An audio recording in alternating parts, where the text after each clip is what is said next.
Hi, this is Jonathan Wood from the Raptor Project, and we're going to talk about bones today and birds.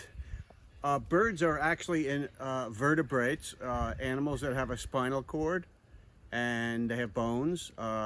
Mammals and amphibians and reptiles and fish and birds and even people are vertebrates. So we have bones, and birds have very special bones, especially raptors. We're going to talk about raptors today. The word raptor means a bird of prey. These guys we're going to talk about are hunters, predators, and meat eaters. So they're carnivores, which means they eat meat, and they have to catch that meat. They have to catch mammals, they have to catch lizards, which are reptiles, and sometimes other birds. These birds eat other birds. This bird I have with me here is a very rare bird that is found in the Rio Grande Valley. It's called an aplomado falcon. Aplomado falcon. And falcons are the fastest animals in the world. Some falcons can achieve speeds well over 200 miles an hour. This bird can actually do that. And they have certain design features that allow them to do the things that they need to do to become predators, those that prey on other animals.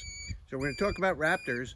And first of all, what makes a bird a bird? Well, some people say, well, birds lay eggs. And that's correct. But other animals lay eggs. Insects lay eggs. Fish lay eggs. Amphibians lay eggs. And other animals.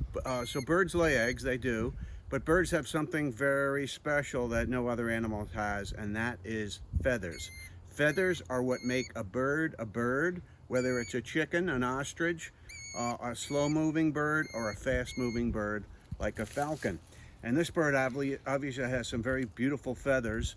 I have in my pocket a feather from an eagle, from a bald eagle. This is a wing feather right here, or what we call a primary feather. And this is the tail feather from a bald eagle. You've seen pictures of bald eagles. They have a white tail and they have a white head. So this is a tail feather, which is for turning and soaring. And of course the wing feather or primary feather helps the bird to fly. Feathers are very light. These birds have hollow skeletons, these raptors, so they really don't weigh too much. And we'll see a bald eagle a little bit later, but a bald eagle skeleton altogether weighs about as much as an apple if you put all of the bones together. Our aplomado falcon hunts other birds primarily. Sometimes it eats insects like dragonflies, but birds are its main prey. And in the Rio Grande Valley, you can find them at South Padre Island and also at Laguna Atascosa Wildlife Refuge. They are an endangered species, which means there's not many of them, and they are in danger. Endangered species. Thanks, that's it.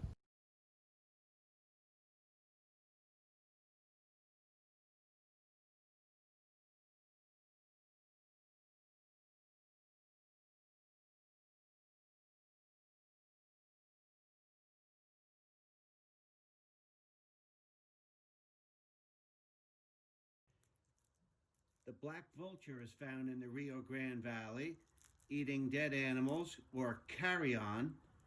And you can see its sharp beak is very effective at tearing meat. This is what's left over from one of its previous meals.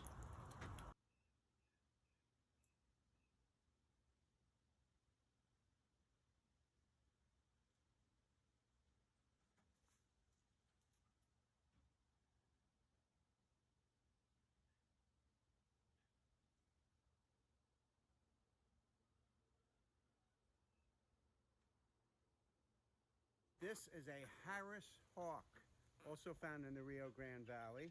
They are amazing hunters and they're very fast, but they accelerate quickly. They go from a standing still situation to very high speeds in a short amount of time. And they catch rabbits and lizards and quail and some other small birds in the Rio Grande Valley.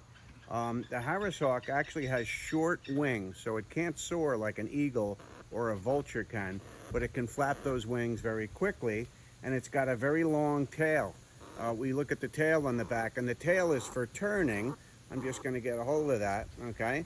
And that allows the bird to twist and turn to the left, to the right, back and forth, so that it can fly through trees and brush like what's behind me there, so it can maneuver and steer.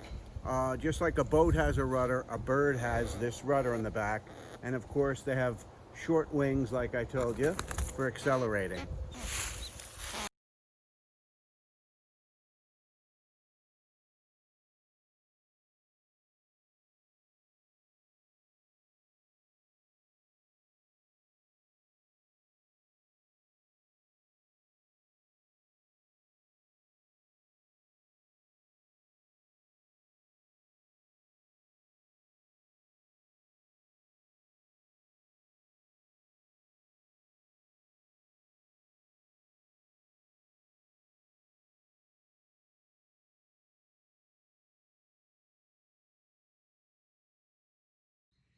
Hey, this is a very handsome bird called the crested caracara. Crested.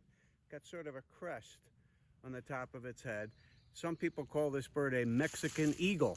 These birds are found all over South Texas, and they're beautiful birds to look at, but they do an important job for us. They are catching mice, rats, and some rabbits and things like that.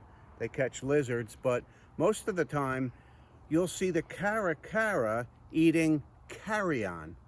All right, and carrion means dead animals. So when you see a roadkill, a dead animal that got hit by a car or a truck, or an animal that died out in the brush, caracaras will gather around, and they'll gather with vultures quite often, and they will eat that dead animal, even if it's been there for a few days, which might make us sick, but it doesn't make them sick. So the caracara actually does a great job for us because it takes care of all the dead stuff. It would be very smelly out there if these caracaras weren't around to be sort of the waste management part of wildlife that takes care of dead animals and recycles them. So the caracara is a bird that you'll see, and they're very social. So if you do see caracaras, sometimes you'll see 3 or 4, you might see 10, you might see 20 caracaras eating from the same roadkill. So they share in what they do.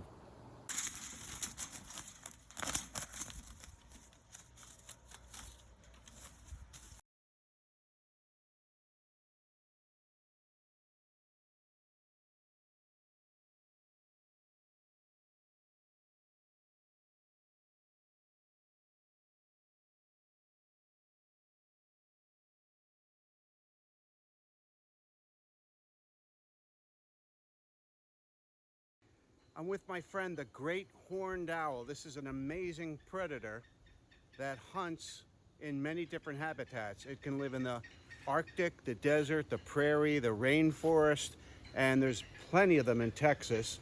They have large eyes. This bird weighs about 3 pounds, but its eyes are as big as mine. And the reason for that is they have to be able to see in the dark because they are nocturnal. Most animals are actually nocturnal. They come out at night. The great horned owl catches mice and rats, which is a great thing. And they also can catch larger animals like rabbits and skunk and possum. And they're found all over the place. They're very widespread in the Rio Grande Valley. And they are amazing birds. And of course, you can hear them quite a bit when they're hooting, especially during the mating season.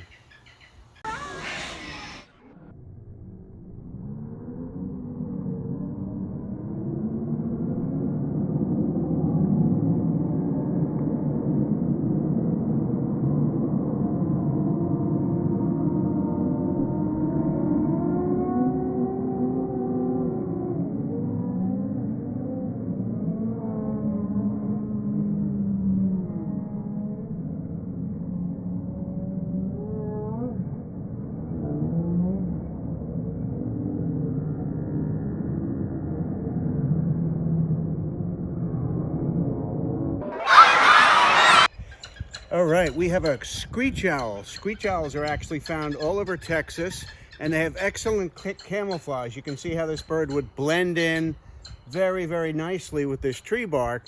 And I just noticed even its iris of its eyes is a little bit green, like the moss and lichen that is on this tree. But screech owls don't get any bigger than this. They do eat a lot of mice and small birds and insects, so they are very beneficial to the habitat and the environment.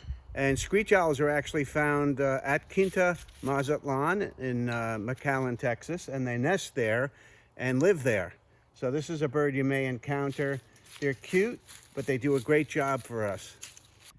We're going to end our study with a bird that you will not find in the Rio Grande Valley or in Texas, and that is the Arctic gyrfalcon. This bird comes from the Arctic. It's all white so it can camouflage itself against a very snowy environment. But all raptors have very similar features. They have sharp talons for catching their food and for holding their prey. They have very strong feet, and they have very strong tendons so they can grab their food and catch their food. This bird can catch other birds in midair. And all raptors have a very sharp curved beak, which is shaped like a meat hook. And of course, that's part of their skull. Part of their bones is the beak. So the beak's very important. And so we've learned a lot about raptors, but one of the great things about raptors is they all have terrific eyesight, about 10 times as sharp as ours. This bird can spot a pigeon 2 miles away. So if you want to spot birds, Texas is the #1 state for birds. There are more birds in Texas than any state in the country, more species, over 650 species. Occasionally, Arctic gyrfalcons have flown down in the winter to Texas. And the way to spot them is we don't have great eyesight compared to them, so binoculars is the way to go. So try to visit Quinta, Mazatlan in McAllen, Texas. Go inside and see their great exhibits, the things they have there, and then roam the grounds and roam the trails, and you may encounter a raptor. Bring a pair of binoculars and your camera.